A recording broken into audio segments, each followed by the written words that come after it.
Wabarakatuh. Di sini saya Umu Aziza, peserta magang PMMB dari PT Petrokimia Gresik, bagian proses Departemen Rancang Bangun. Di sini saya akan menjelaskan sedikit terkait membran superhidrofobik dari limbah styrofoam dengan menggunakan metode spray coating. Langsung saja, untuk permasalahan yang ada itu seperti limbah industri dan domestik, kemudian tumpahan minyak dan juga pembuangan pelarut yang ada di perairan itu, di mana limbah tersebut itu merupakan limbah bahan berbahaya dan beracun atau B3, di mana B3 ini itu dapat menyebabkan pencemaran lingkungan, terganggunya ekosistem, terganggunya kesehatan, begitu. Sehingga solusi yang sudah ada untuk menangani hal tersebut itu dapat menggunakan metode degradasi kimia, di mana degradasi ini itu merupakan suatu reaksi perubahan kimia atau peruraian suatu senyawa menjadi senyawa yang lebih sederhana. Kemudian yang kedua, dapat menggunakan metode sentrifugasi atau proses pemisahan dengan menggunakan gaya sentrifugal, di mana pemisahan ini dua fase cair dapat dilakukan apabila kedua cairan tersebut itu mempunyai perbedaan densitas atau massa jenis. Kemudian yang ketiga, dapat menggunakan metode filtrasi atau proses penyaringan untuk menghilangkan zat padat tersuspensi dari limbah tersebut dengan menggunakan media berpori. Salah satunya dapat menggunakan media membran. Dari ketiga metode tersebut, yang paling efektif dan efisien untuk dilakukan yaitu dengan menggunakan metode filtrasi. Di mana metode filtrasi ini salah satunya dapat menggunakan membran, di mana membran ini bertindak sebagai penghalang untuk memisahkan kontaminan dari air dan menghilangkan partikel yang dapat mencemari air limbah tersebut. Di mana untuk menggunakan membran ini dapat dibuat dengan berbagai bahan, yaitu salah satunya berbahan kertas saring, polimer, dan juga kain katun. Di mana dari ketiga bahan tersebut yang paling baik itu menggunakan kain katun, di mana kain katun ini bersifat fleksibel, biodegradable atau mudah terurai, dan juga harganya itu terjangkau.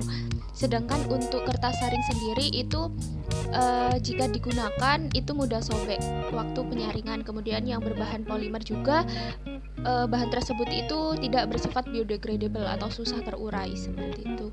Selanjutnya, untuk membuat membran itu dapat dilakukan dengan cara mengcoating larutan, di mana metode coating sendiri itu ada 3.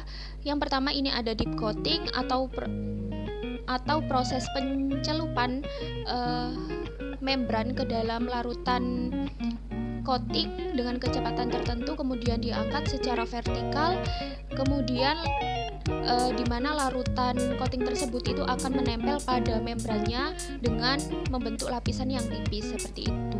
Kemudian yang kedua, dapat menggunakan metode drop coating, di mana drop coating ini pelapisan di mana suspensi material anorganik ditambahkan dengan cara ditetesi pada permukaan membrannya, kemudian diendapkan ke dalam membrannya, kemudian membran tersebut dikeringkan dengan suatu perangkat suhu yang terkontrol. Kemudian yang ketiga, dapat menggunakan metode spray coating, di mana spray coating ini salah satu teknik pelapisan yang menggunakan teknik semprot, di mana cairan yang akan dilapiskan itu disemprotkan melalui spray gun dengan tekanan tertentu ke permukaan membrannya, di mana jenis yang paling umum digunakan itu konvensional spray. Nah, di mana untuk coating sendiri itu merupakan pelapisan atau metode pembuatan membran dengan cara deposisi larutan di atas permukaan membran tersebut. Nantinya akan menghasilkan lapisan yang tipis dan seragam di permukaan membrannya. Dimana yang sudah saya jelaskan, coating sendiri itu ada 3 metode: deep coating, drop coating, dan juga spray coating. Yang paling efisien dan sederhana prosesnya itu menggunakan metode spray coating.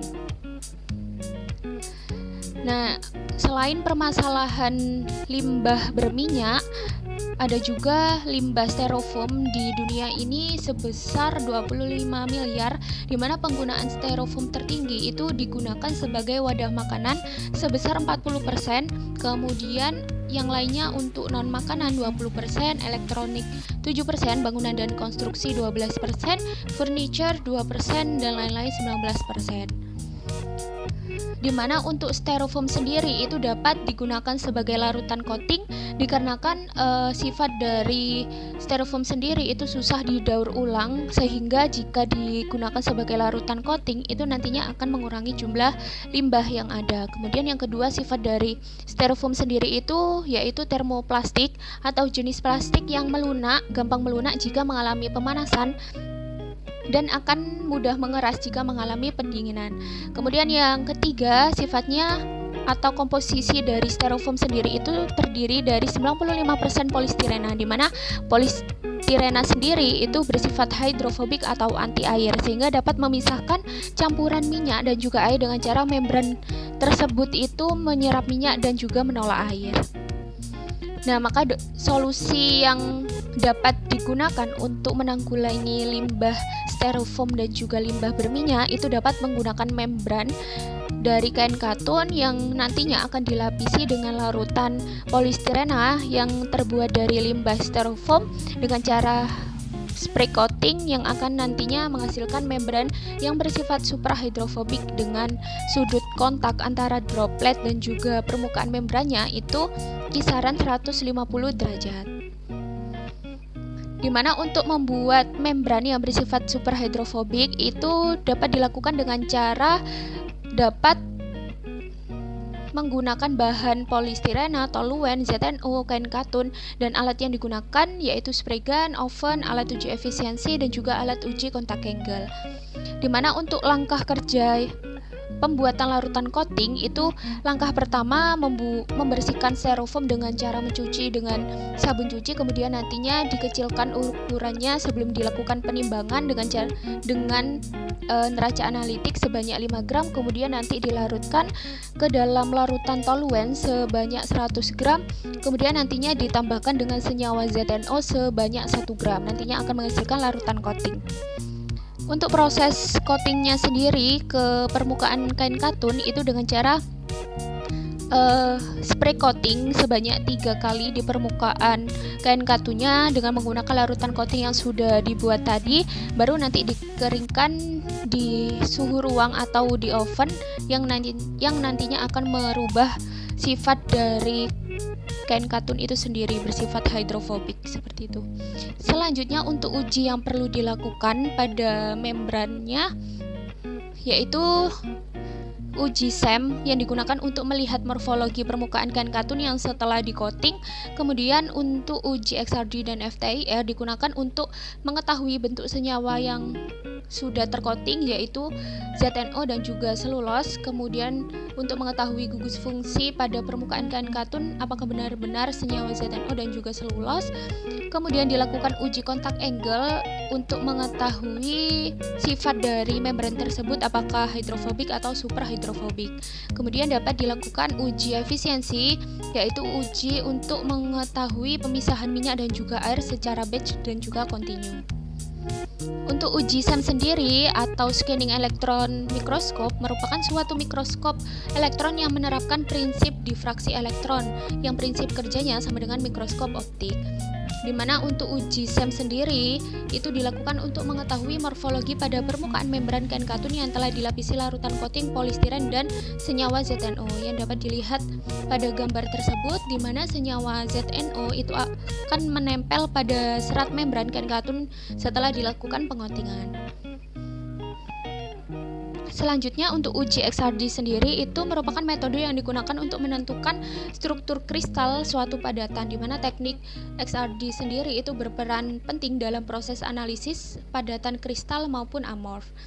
Untuk uji XRD sendiri ini dapat dilihat pada grafik, itu menyatakan bahwa senyawa ZNO itu termasuk kristalin. Jika semakin kristal senyawa yang ditambahkan pada larutan coating itu nantinya akan meningkatkan sifat dari keterbasahan membrannya. Kemudian untuk uji FTIR sendiri itu merupakan metode yang digunakan untuk mengenali gugus fungsi suatu senyawa dari absorpsi inframerah yang dilakukan terhadap senyawa tersebut, di mana untuk panjang gelombangnya sendiri itu antara 4000 sampai 400 per cm. Nah, untuk hasil uji FTIR sendiri itu dapat dibaca dari grafik tersebut, di mana dapat dilihat bahwa terdapat ikatan ganda dari senyawa polistirena dan terdapat ikatan tunggal dari senyawa selulos.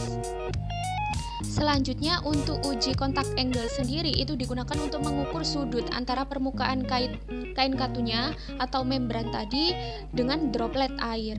Dari sudut tersebut itu nantinya akan diketahui sifat dari membran tersebut apakah bersifat hidrofobik atau super hidrofobik, di mana dapat dilihat pada gambar tersebut didapatkan sudut kontaknya itu kurang dari 150, yang berarti bahwa membran tersebut itu bersifat hidrofobik. Kemudian untuk uji efisiensi sendiri itu bertujuan untuk mengetahui tingkat keefektifan membran kain katun yang sudah tercoating untuk memisahkan minyak dan juga air. Dengan cara membran kain katun itu menyerap minyak dan juga menolak air. Dimana untuk uji efisiensi ini itu dapat dilakukan dengan cara atau sistem kontinu dan juga batch, dimana kontinu sendiri itu suatu metode proses dimana proses berlangsungnya itu secara terus menerus tanpa terhenti. Kemudian untuk sistem batch itu pemasukan bahan baku dan pengeluaran hasil atau produknya itu dilakukan dalam selang waktu tertentu atau tidak terus menerus. Terima kasih presentasi dari saya, kurang lebihnya mohon maaf. Wassalamualaikum warahmatullahi wabarakatuh.